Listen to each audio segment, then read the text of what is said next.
തകർന്ന തരിപ്പണമായ വണ്ടിപ്പെരിയാർ അണക്കൽ സത്രം റോഡ് നിർമ്മാണത്തിന് 1 കോടി രൂപ സംസ്ഥാന ബഡ്ജറ്റിൽ അനുവദിച്ചു. വിനോദസഞ്ചാരികളുടെയും പ്രദേശവാസികളുടെയും അതോടൊപ്പം തന്നെ ശബരിമല തീർത്ഥാടനത്തിന് എത്തുന്ന അയ്യപ്പ ഭക്തരുടെയും ദുരിതങ്ങൾ വിവിധ മാധ്യമങ്ങളിൽ ചർച്ചയായതിന്റെ അടിസ്ഥാനത്തിലാണ് തുക അനുവദിച്ചത്.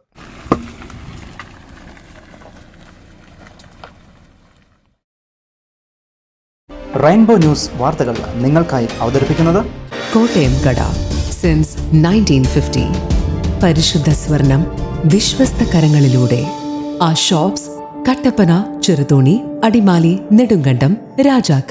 വണ്ടിപ്പെരിയാർ അണക്കൽ സത്രത്തിലേക്കും സത്രം വിനോദസഞ്ചാര കേന്ദ്രത്തിലേക്കും പോകുന്ന വണ്ടിപ്പെരിയാർ സത്രം റോഡിന്റെ മിക്ക ഇടങ്ങളിലും തകർന്ന സഞ്ചാരി യോഗ്യമല്ലാതായി തീർന്നിട്ട് വർഷങ്ങൾ പിന്നിടുകയാണ്.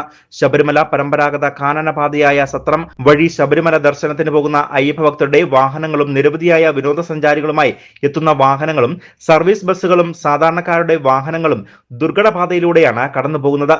പൊതുമരാമത്ത് വകുപ്പ് വർഷങ്ങൾക്ക് മുൻപ് വൺ ടൈം സെറ്റിൽമെന്റ് സ്കീമിൽ ഉൾപ്പെടുത്തിയാണ് വണ്ടിപ്പെരിയാർ സത്രം റോഡ് 14 കിലോമീറ്റർ നവീകരിച്ചത്. എന്നാൽ ഇത്തരം സ്കീമിൽപ്പെടുത്തി ചെയ്യുന്ന റോഡുകളെ പൊതുമരാമത്ത് വകുപ്പിന്റെ ആസ്തി രജിസ്റ്ററിൽ ഉൾപ്പെടുത്താനാകില്ല. ആയതിനാൽ തന്നെ ഇവർക്ക് ഈ റോഡിന്റെ അറ്റകുറ്റപ്പണികൾ നടത്തുവാൻ സാധിക്കില്ല. താനും വലിയ റോഡായതിനാൽ ജില്ലാ പഞ്ചായത്ത് വേണം തുക വകയിരുത്തുവാൻ. കഴിഞ്ഞ 1 വർഷം മുൻപ് ജില്ലാ പഞ്ചായത്ത് ഭരണസമിതി വണ്ടിപ്പെരിയാർ അണക്കൽ സത്രം റോഡിന്റെ ശോചനീയാവസ്ഥ പരിഹരിക്കുന്നതിന് വേണ്ടി 50 ലക്ഷം രൂപ വകയിരുത്തിയിരുന്നു. കഴിഞ്ഞ ശബരിമല സീസണിന് മുൻപ് റോഡിന്റെ ടാറിംഗ് ജോലികൾ ചെയ്ത് തീർക്കാൻ വേണ്ടിയായിരുന്നു കരാർ ഏറ്റെടുത്തത്. അന്നത്തെ ജില്ലാ പഞ്ചായത്ത് അംഗത്തിന്റെ മകനാണ് കരാർ ഏറ്റെടുത്തതും. എന്നാൽ കരാർ ഏറ്റെടുത്ത് റോഡിന്റെ കുറെ ഭാഗം ഇളക്കി മാന്തിയിട്ടതല്ലാതെ മറ്റ് യാതൊരു നിർമ്മാണ പ്രവർത്തനങ്ങളും നടത്തിയിരുന്നില്ല.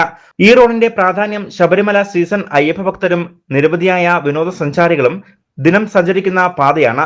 വണ്ടിപ്പെരിയാർ സത്രം റോഡിന്റെ ശോചനീയാവസ്ഥയ്ക്ക് പരിഹാരം കാണണമെന്ന നാട്ടുകാരും വാഹനയാത്രക്കാരും ഇവർക്കൊപ്പം അയ്യപ്പ ഭക്തരും നിരന്തരമായ പരാതികൾ ഉന്നയിച്ചിട്ടും റോഡിന്റെ ശോചനീയാവസ്ഥയ്ക്ക് പരിഹാരം കണ്ടിരുന്നില്ല.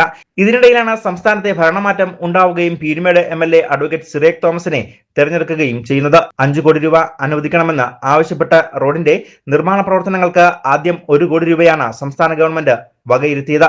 മാധ്യമങ്ങളുടെയും അതോടൊപ്പം തന്നെ പൊതുജനങ്ങളുടെയും നിരന്തരമായ ആവശ്യത്തെ തുടർന്നാണ് ഈ നടപടി ഉണ്ടായിരിക്കുന്നത്. വരുന്ന ശബരിമല സീസണിന് മുൻപ് തന്നെ റോഡിന്റെ ശോചനീയാവസ്ഥ പരിഹരിച്ച ഗതാഗത യോഗ്യമാക്കാൻ കഴിയുമെന്ന പ്രതീക്ഷയിൽ തന്നെയാണ് ജനങ്ങളും അയ്യപ്പ ഭക്തരും അതോടൊപ്പം തന്നെ വിനോദസഞ്ചാരികളുടെ വാഹനങ്ങളും. News bureau, Vandiperiyar.